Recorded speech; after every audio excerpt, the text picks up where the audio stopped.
সুপ্রিয় দর্শক, দেখতে পাচ্ছেন এখানে হাজারো মানুষের ঢল নেমেছে। আর এই মানুষের ঢল নামার পেছনে একটাই কারণ, সেটা হচ্ছে এই যে বাড়িটি দেখতে পাচ্ছেন, এইটা একজন সিঙ্গাপুর প্রবাসীর বাড়ি, যার বাড়িতে ভাড়া থাকতো গোপালগঞ্জের এক পরিবার। এবং এই পরিবারের যে কর্তা ছিল তিনি হচ্ছে একজন প্রাইভেট কার চালক ছিল। আমরা নিহতদের স্বজনদের কাছ থেকে জানতে পারছি যে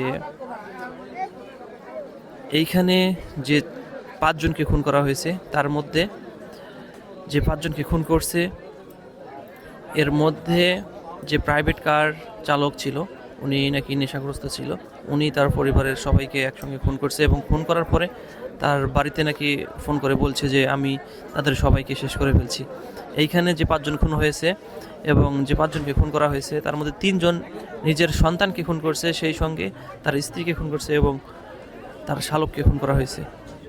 আসলে এই ধরনের ঘটনা এই কাপাসিয়ায় এই ধরনের ঘটনা প্রথম, যা আসলে মানুষের মাঝে একটা মানে অবাক করার মতো একটা ঘটনা ঘটাই দিছে।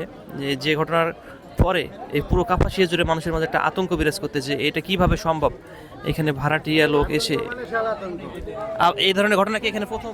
এই প্রথম এত দুর্দর্শক ঘটনা, এত ভয়ঙ্কর ঘটনা কখনো ঘটে নাই। এটা আনুমানিক কটার দিকে হতে পারে? আনুমানিক এখনো সময় কেউ বলতে পারতেছে না।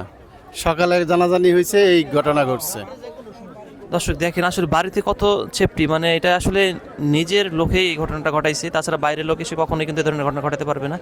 আর আমরা জানতে পারছি যে ঘটনাটা ঘটাইছে উনি নাকি বিভিন্ন নেশার সাথে যুক্ত থাকতো, হয়তো বা মানে নেশাগ্রস্ত হয়ে এই ধরনের ঘটনা ঘটাতে পারে। তো বিস্তারিত আমরা পরে আপনাদেরকে জানাবো। এখানে প্রশাসনের লোক দিয়ে পড়ে গেছে, এই যে দেখেন।